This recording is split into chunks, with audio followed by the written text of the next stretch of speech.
Hi, Daryn. Welcome to Manila. So good to be here. I love it. I love it here. Yeah, I've been following you on Instagram and the photos Oh, really? are so lit Well, and hot. I have very good photographers. So I'm as good looking as the photographer makes me. So, But but you look hotter in person. well, okay. Well, the lighting hits me differently, so I do appreciate that. Thank you. So can you tell us, for the benefit of my viewers watching, can you tell us something about yourself? Which state are you from? So I was born and raised in the Sunshine State. That's Florida. So it's the most southern state. I live just above Miami, suburb area. Always tropical, sunny, high humidity. Nothing. It's very similar to the Philippines. So it feels like I haven't left home. What do you do for a living? So I studied kinesiology in school, and I'm a bodybuilding coach, but specifically a weight loss specialist. So I specialize in coaching people to lose weight, build muscle, and have a healthier and, more importantly, more sustainable lifestyle. How important it is? How important is it for people like us to really live a healthy lifestyle? When you talk about sustainable lifestyle, are you talking about living a healthy lifestyle too? Yes, so to me, health is wealth. You could have all the money in the world, but if you're not a healthy human being, well, you're not going to live a very long life, and all that money is going to go to waste. So the more you invest in yourself and your health, the longer and healthier you're going to be, which means you're going to get to live a lot longer. Because life, you only get it one time, so you may as well make the most out of it. So the most important thing, to me at least, and to what I spread to other people, is that take care of yourself. Put yourself first. Put your health, your needs first. Because once that is taken care of, then you can help other people, like what I choose to do. You seem to have a thriving career in the States as a bodybuilding coach. So I wonder why did you still join a pageant like Mr. International? So I assume you're currently on leave from your gym work? No, actually, so I don't work at a gym. I employ myself. I have my own company where I train clients. It's online. So that way I'm in the Philippines. However, I still talk to my clients when I have my free time. I fix up some plans in the meantime. When we were on the bus the other day, well, not the bus, the van going to the lovely mountain, I was talking to some clients. I had a buddy use a hotspot that I could get on Wi-Fi, and I was emailing back some of my clients. Work never stops for me. Okay? Can online coaching be as effective as one-on-one training in the gym? Because I feel like it's kind of different. Well, see, it depends on what you say. So, for example, my online coaching, I specialize in making the plan for my clients. So they are investing in themselves. They are paying me to make something sustainable for them. So it's up to them to follow it. Now, different is if I'm training them one-on-one, which I do with my clients from time to time when they want to be trained. That is when I'm all in. I turn my phone off completely, and I train them for however long we're doing the session for, because I focus strictly on them. But when I'm not training them, I always do daily check-ins, weekly updates with weigh-ins and things like that. Because again, they're the ones paying me. I give them what they need. They have to follow it.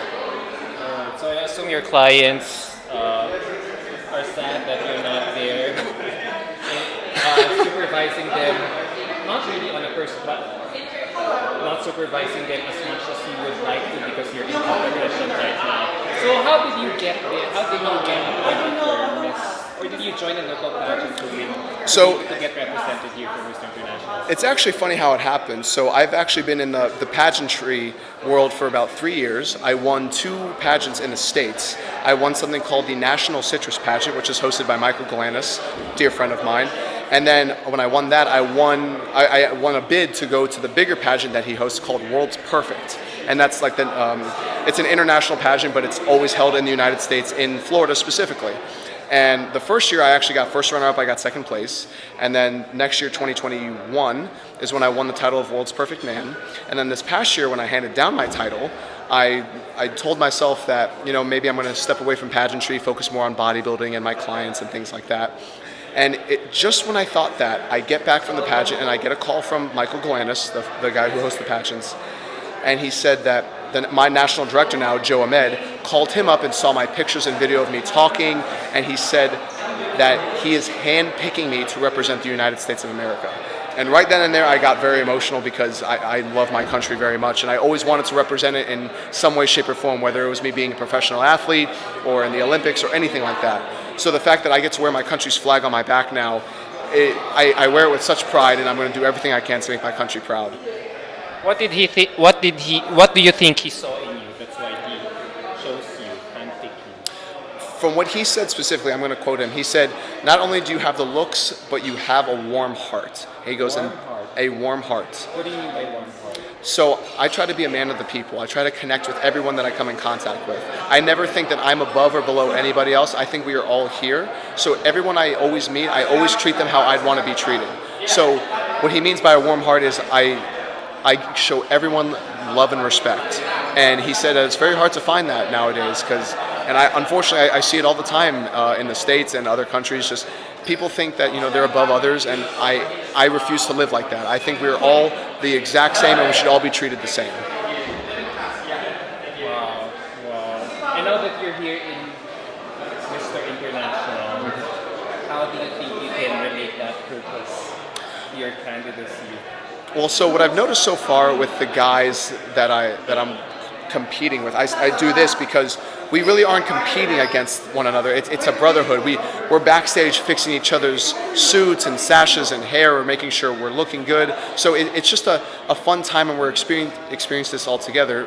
But what I'm hoping to do is, if I do win the title of Mr. International, I get to go with the organization and use this as a platform to now travel more internationally and get my message out there more.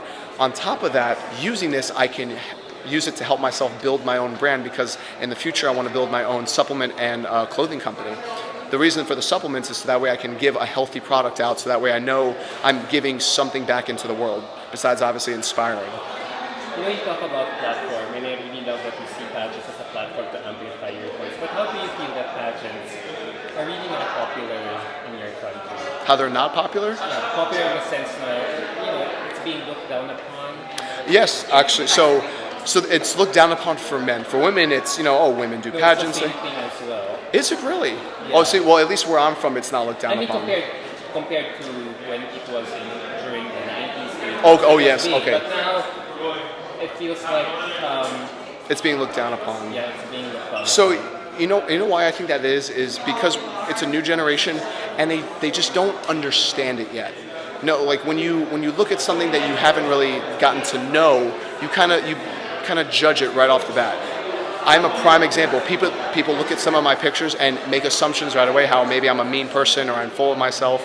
But then they meet me in person, they get to know me, and I'm just the biggest teddy bear. So same thing with pageantry. You can't just look at it and say, oh, well, all you do is walk and make up and smile. There's so much more to that. There's the preparation. You have to learn how to walk. You have to know how to present your smile. You're selling yourself to the judges. Like, are you personable and heartwarming to other people? Can you connect with other people? And that's a very hard thing to do. So when people look down upon it, I don't immediately get mad at them or judge them for it. I say, listen, think about it. You don't know much about it. Maybe get to know it. And then once you learn more about it, then you can make your decision. Hey, you know what? Maybe it's not for me. Fine. No harm, no foul. And if you start to learn about it and then you enjoy it, it's like, wow, I was wrong. This is actually really good. I'm guilty of that.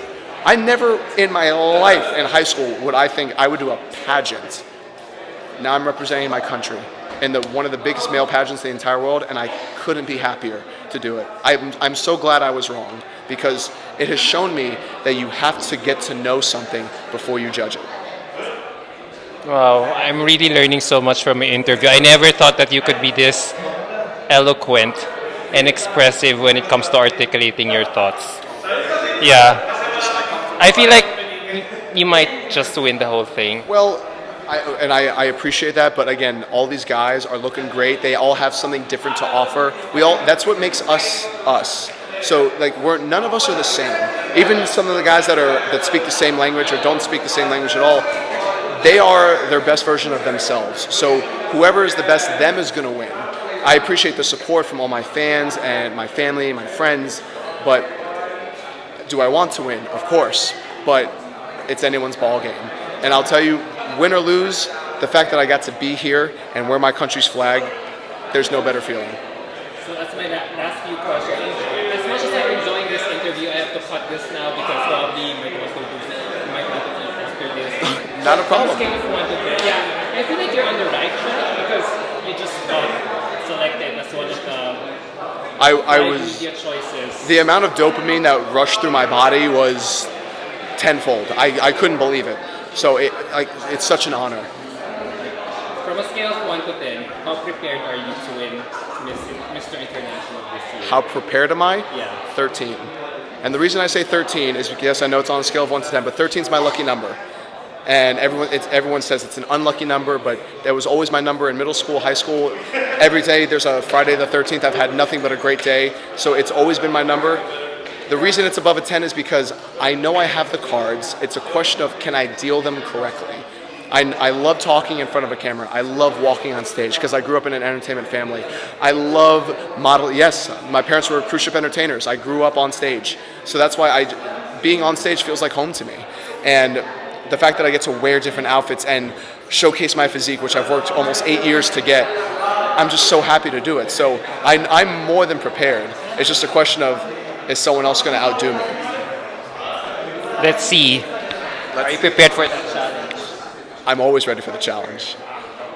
Love your fighting spirit. On that note, thank you so much. I had fun chatting with you. And thank you so much. This was an absolute pleasure, and I appreciate you. Thank you so much. Who knows, the next time I'll be talking to you, you might just be the new title holder.